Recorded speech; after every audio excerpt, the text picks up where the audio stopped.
രാഷ്ട്രീയത്തിൽ നിർണായകമായ ഒരു ഘട്ടത്തിലൂടെയാണ് കോൺഗ്രസ് പാർട്ടി കടന്നുപോകുന്നത്.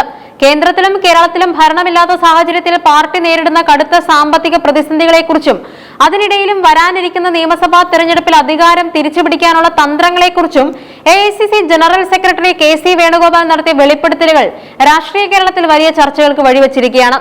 വയനാട് സുൽത്താൻ ബത്തേരിയിൽ നടന്ന ലക്ഷ്യ 2026 ക്യാമ്പ് കേവലം ഒരു കൂടിച്ചേരലല്ല, മറിച്ച് കോൺഗ്രസിന്റെ അതിജീവനത്തിനായുള്ള കൃത്യമായ പ്ലാൻ B ആണെന്ന് തെളിയിക്കുന്നതായിരുന്നു അവിടെ നടന്ന ചർച്ചകൾ. സാമ്പത്തിക പ്രതിസന്ധിയും തുറന്നു പറച്ചിലുകളും ഒരു രാഷ്ട്രീയ പാർട്ടിയെ സംബന്ധിച്ചിടത്തോളം അതിന്റെ ചാലകശക്തി എന്നത് കൃത്യമായ സാമ്പത്തിക സ്രോതസ്സുകളാണ്. എന്നാൽ കഴിഞ്ഞ 10 വർഷമായി കേന്ദ്രത്തിലും തുടർച്ചയായ 2ാം തവണയും കേരളത്തിലും ഭരണത്തിന് പുറത്തായതോടെ കോൺഗ്രസിന്റെ സാമ്പത്തിക അടിത്തറ ഇളകിയിട്ടുണ്ടെന്ന് നേതൃത്വം തുറന്ന് സമ്മതിക്കുന്നുണ്ട്. സുൽത്താൻ ബത്തേരി പുളവയിലെ സത്ത റിസോർട്ട് ആൻഡ് സ്പായിൽ മാധ്യമങ്ങളോട് സംസാരിക്കവേ KC വേണുഗോപാൽ ഈ ദുരവസ്ഥയെ വളരെ ലളിതമായി എന്നാൽ ഗൗരവത്തോടെ അവതരിപ്പിച്ചു. ഞങ്ങളുടെ കയ്യിൽ കേന്ദ്രവുമില്ല, കേരളവുമില്ല, പൈസയുമില്ല എന്ന അദ്ദേഹത്തിന്റെ വാക്കുകൾ പാർട്ടിയുടെ നിലവിലെ അവസ്ഥയെ കൃത്യമായി വരച്ചു കാട്ടുന്നുണ്ട്. വലിയ കോർപ്പറേറ്റ് ഫണ്ടുകളോ സർക്കാർ സംവിധാനങ്ങളോ ഇല്ലാതെ സാധാരണക്കാരായ ജനങ്ങളിൽ നിന്നും ശേഖരിക്കുന്ന തുച്ഛമായ തുക കൊണ്ടാണ് പാർട്ടി ഇന്ന് ഓരോ തിരഞ്ഞെടുപ്പിനെയും നേരിടുന്നത്. രാഷ്ട്രീയ എതിരാളികൾ വലിയ PR ഏജൻസികളെ ഉപയോഗിച്ച് വൻതോതിൽ പ്രചാരണം നടത്തുമ്പോൾ കോൺഗ്രസിന് അത്തരം ആഡംബരങ്ങൾ അന്യമാണെന്നും അദ്ദേഹം ഓർമ്മിപ്പിച്ചു. ചിരട്ടച്ചിരകൾ ഒരു രാഷ്ട്രീയ രൂപകം. KC വേണുഗോപാലിന്റെ പ്രസംഗത്തിലെ ശ്രദ്ധേയമായ ഒരു പ്രയോഗമായിരുന്നു ചിരട്ട ചിരകൾ. എല്ലാവരും തേങ്ങ ചിരങ്ങുമ്പോൾ ഞങ്ങളും ചിരട്ടയെങ്കിലും ചിരകി ജീവിക്കട്ടെ എന്നത്.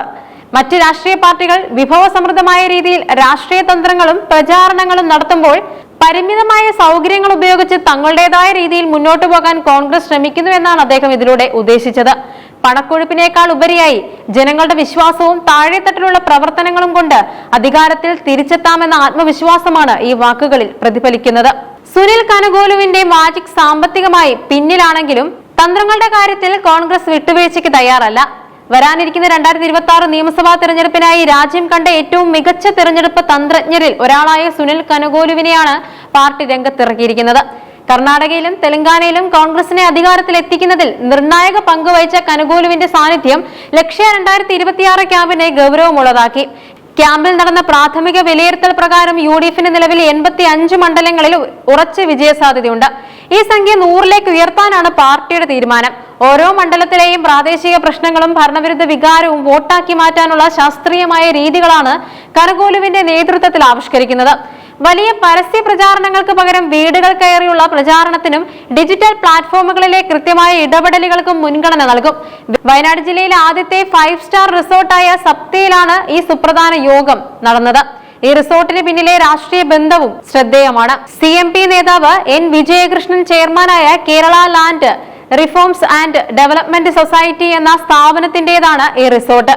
UDFിലെ ഘടകകക്ഷികളുമായുള്ള ഐക്യവും സഹകരണവും വർദ്ധിപ്പിക്കുന്നതിന്റെ ഭാഗമായി കൂടിയാണ് ഇത്തരമൊരു വേദി തിരഞ്ഞെടുത്തത് എന്നത് കരുതാം. വെല്ലുവിളികൾ നിറഞ്ഞ പാത KC വേണുഗോപാൽ സൂചിപ്പിച്ചതുപോലെ PR ഏജൻസികളുടെ അഭാവം കോൺഗ്രസിനെ സംബന്ധിച്ച് വലിയൊരു കുറവ് തന്നെയാണ്. ഇന്നത്തെ കാലത്ത് വോട്ടർമാരുടെ മനോഭാവം രൂപപ്പെടുത്തുന്നതിൽ സോഷ്യൽ മീഡിയയ്ക്കും PR വർക്കുകൾക്കും വലിയ സ്ഥാനമുണ്ട്.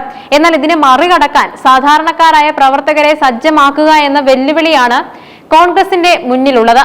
പണമില്ലാത്തത് കൊണ്ട് തന്നെ ഓരോ രൂപയും കൃത്യമായി വിനിയോഗിക്കേണ്ടി വരും. ജനങ്ങളുടെ സഹായത്തോടെ മുന്നോട്ട് പോകുന്നു എന്ന് പറയുമ്പോൾ അത് കേവലം ഒരു രാഷ്ട്രീയ പ്രസ്താവനയല്ല, മറിച്ച് പാർട്ടിയുടെ നിലനിൽപ്പിന് വേണ്ടിയുള്ള അനിവാര്യതയാണ്. താഴെത്തട്ടിലുള്ള പ്രവർത്തകർ സജീവമായാൽ മാത്രമേ സാമ്പത്തികമായ ഈ വിടവ് നികത്താൻ കോൺഗ്രസിന് സാധിക്കൂ. ലക്ഷ്യ 2026 ക്യാമ്പ് നൽകുന്ന സൂചന വ്യക്തമാണ്. കോൺഗ്രസ് വൻ മാറ്റങ്ങൾക്ക് തയ്യാറെടുക്കുകയാണ്.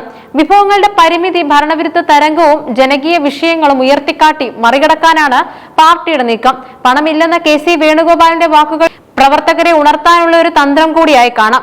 അധികാരം നഷ്ടപ്പെട്ട് വർഷങ്ങൾ പിന്നിടുമ്പോൾ 2026 കേരളം തിരിച്ചുപിടിക്കാൻ കോൺഗ്രസ് നടത്തുന്ന ഈ നീക്കങ്ങൾ വിജയിക്കുമോ എന്നത് രാഷ്ട്രീയ നിരീക്ഷകർ ഉറ്റുനോക്കുന്ന കാര്യമാണ്. എങ്കിലും ഒരു PR ഏജൻസിയുടെയും പിൻബലമില്ലാതെ ജനകീയ കോടതിയിൽ വിധി തേടുമെന്ന പ്രഖ്യാപനം കോൺഗ്രസ് അണികൾക്ക് പുതിയൊരു ഊർജം നൽകുന്നുണ്ട്.